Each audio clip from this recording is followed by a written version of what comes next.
Через 2 месяца в России выборы в Госдуму. Уже сейчас понятно, кого в бюллетене не будет. Я видел, как это делается задолго до того, как это стало новостью. Я бывший сотрудник ФСБ, моя линия была политический экстремизм и борьба с терроризмом, работа с оппозицией шла по контуру службы. Разберу, как устроена зачистка политического поля перед выборами, не как новость, а как механику, которую видел изнутри.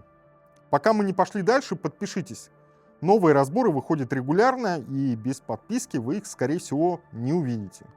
И Telegram, ссылка в описании, там разбираю новости и политику. Можно написать мне вопрос, постараюсь ответить.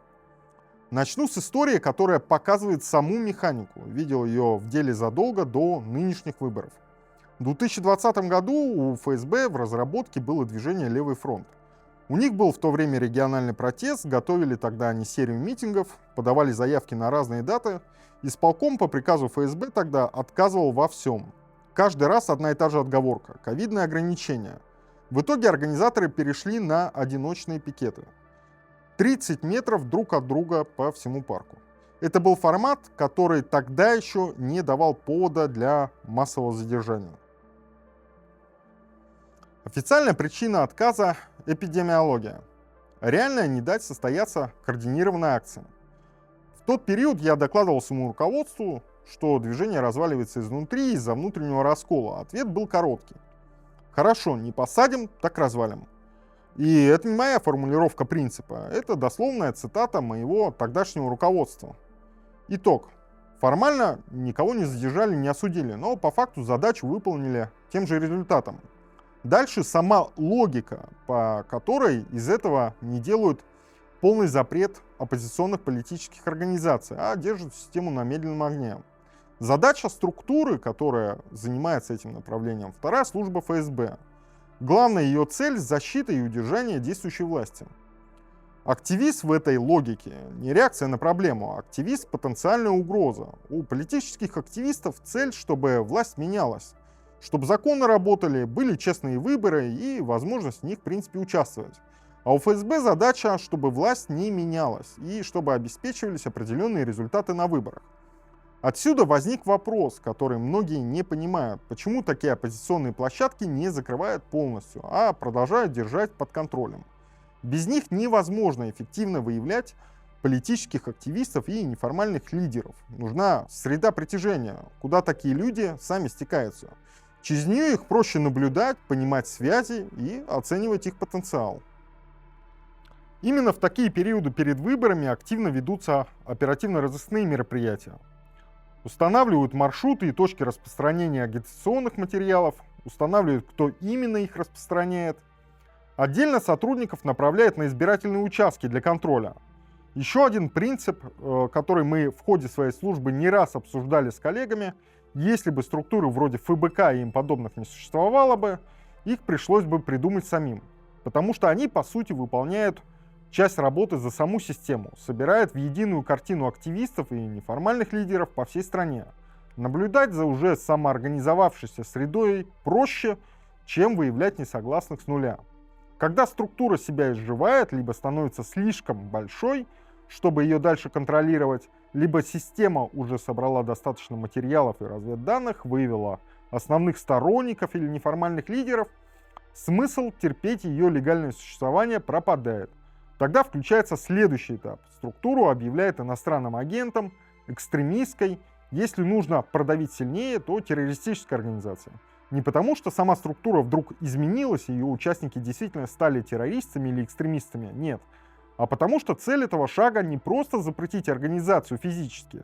Цель сделать саму поддержку и сотрудничество с ней максимально токсичными для тех, кто мог бы в нее вступить и стать активным членом такой организации. Вот и ответ на логичный вопрос. Почему тогда просто не запретить все сразу? Запрет с нуля – грубый инструмент. Он заметен и вызывает реакцию. Гораздо эффективнее годами наблюдать за легальной самоорганизовывающейся структурой, а потом убирать ее не одним ударом, а методичным перебором. Штраф, еще штраф, статус иноагента, административная статья прямо перед регистрацией списков. Каждый отдельный шаг выглядит частным и объяснимым. Вместе они складываются в зачистку политического поля. Но у этой контролируемости есть жесткий предел. легальную площадку дают ровно до той черты, пока организация не наберется сил для участия в выборах и не начнет реально влиять на власть. После этого для системы это уже не наблюдение, это прямая угроза, с которой они начинают бороться. Наложить эту логику на 2026 год, и все станет на свои места. Яблоко по факту последняя легальная оппозиционная партия с открыто антивоенной программой за соглашение о прекращении огня, за получение информации без цензуры и блокировок, за жизнь без страха и репрессий. Программа на эти выборы самая короткая в истории партии. 43 слова. Есть оценка политолога, с которой я в принципе согласен. Появление кандидата от Яблока в бюллетене меняет саму суть выборов. Из обычной кампании они превращаются в голосование о войне и мире.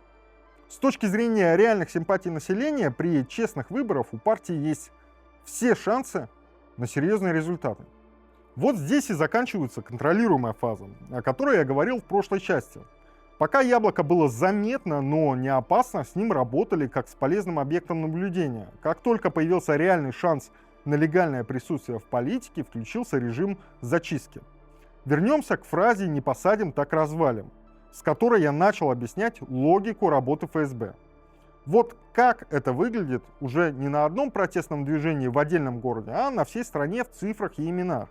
У этой истории есть развязка буквально сегодняшнего дня. Из 8 человек, которые вели списки Яблока на прошлых выборах, 6 уже не могут участвовать в кампании 2026 года.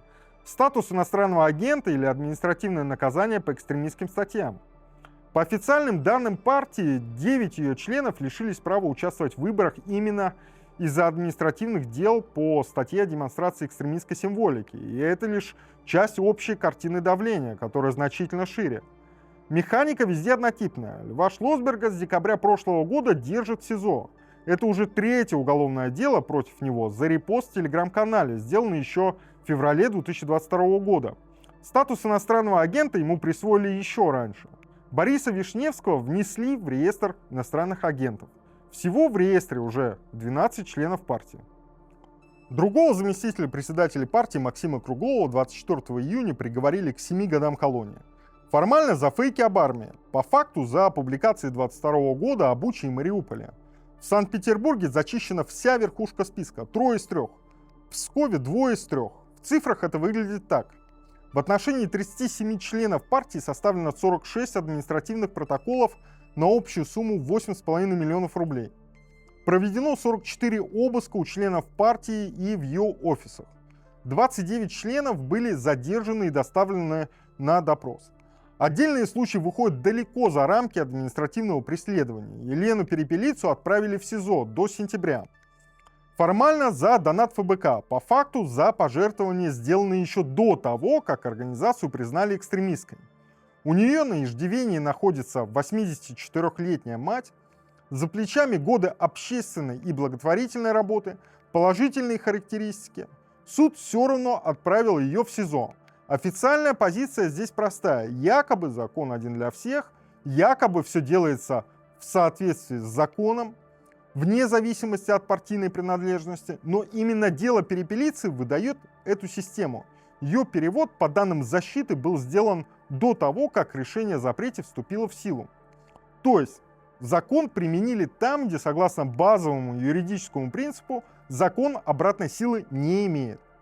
И совпадение по времени слишком плотное, чтобы быть случайным. Практически все перечисленные дела против Яблока активизировались именно в месяцы перед регистрацией партийного списка. И почти все против людей из верхушки списков. Закон так работать не должен, потому что тогда это уже не закон, а инструмент репрессии и контроля. Так работает закон, который выборочно снимает с полки именно тогда, когда нужен конкретный результат. На прошлой неделе ЦИК заявил о недостатках в документации партии. У 25 из 412 кандидатов. И вот развязка. 10 июля список все-таки заверили. Одного кандидата из федерального списка, конечно же, исключили. Формальная регистрация состоялась. Но это не значит, что давление закончилось. Это значит лишь то, что оно на время сменило форму. И здесь важно не свести все к истории одной партии одного года. Иначе разбор будет неполным. Тем же силовым методом административные дела, штрафы, снятие с выборов устраняет неудобных кандидатов в КПРФ и даже в ЛДПР, если они баллотируются в проблемных для власти регионах. Это не месть конкретно Яблоку за конкретную позицию, это стандартный инструмент. К Яблоку его сейчас просто применяет интенсивнее всех, потому что оно единственное открыто выступает против войны. Есть и обратная сторона того же механизма. Примерно в 10 округах «Единая Россия» сознательно выставляет слабых, малоизвестных кандидатов, так называемые согласованные территории, где системные оппозиции позволяют победить. 5 лет назад таких округов было почти вдвое больше. И это не новость 2026 года. Похожую логику политолог Аббас Галямов описывал еще несколько лет назад. Там, где оппозиционный политик исторически силен, и стирать его в порошок себе дороже, ему позволяет избраться. Большого вреда от нескольких одиночек все равно нет. А теперь то, что дает настоящий масштаб. Инструмент, который сегодня режет оппозицию под корень, придумали не сейчас. Муниципальный фильтр – обязательный сбор подписей местных депутатов для регистрации кандидатов в губернаторы. Появился еще в 2012 году. Уже к 2018 он оставил реальную возможность самостоятельно выдвигаться только у двух партий. У «Единой России» во всех регионах и у КПРФ в 3. Остальные формально не запрещены, их просто технически отфильтровали. Сама партия «Яблоко» не проходила в Госдуму с 2003 года, больше 20 лет. И сегодняшняя регистрация была для нее не просто участием в очередной кампании, а вопросом выживания как юридического лица. Закон предусматривает ликвидацию партии, если она не участвовала в выборах федерального, регионального или муниципального уровня в течение 7 лет. Последний раз список регистрировали в 2021 году.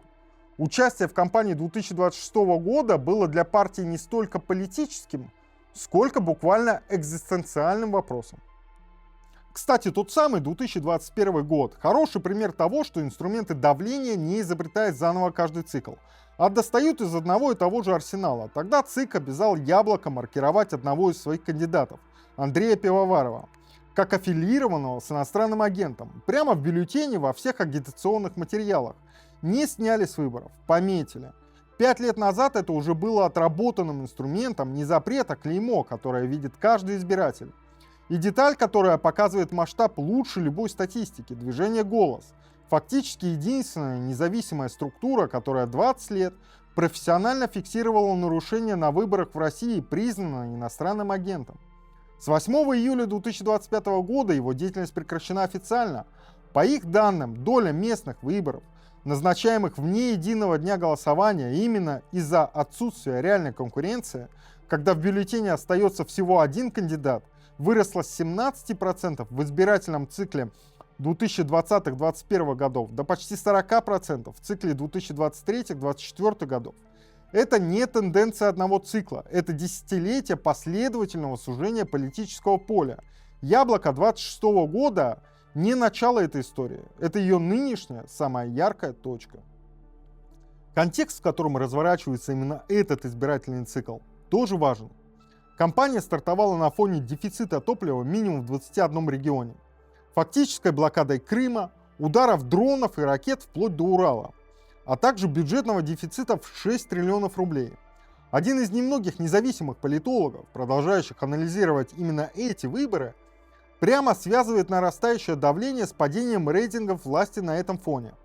Отдельно замечу, сам он давно признан иностранным агентом именно за такие оценки. Добавьте к этому еще один инструмент – просто не пускать оппозицию в эфир.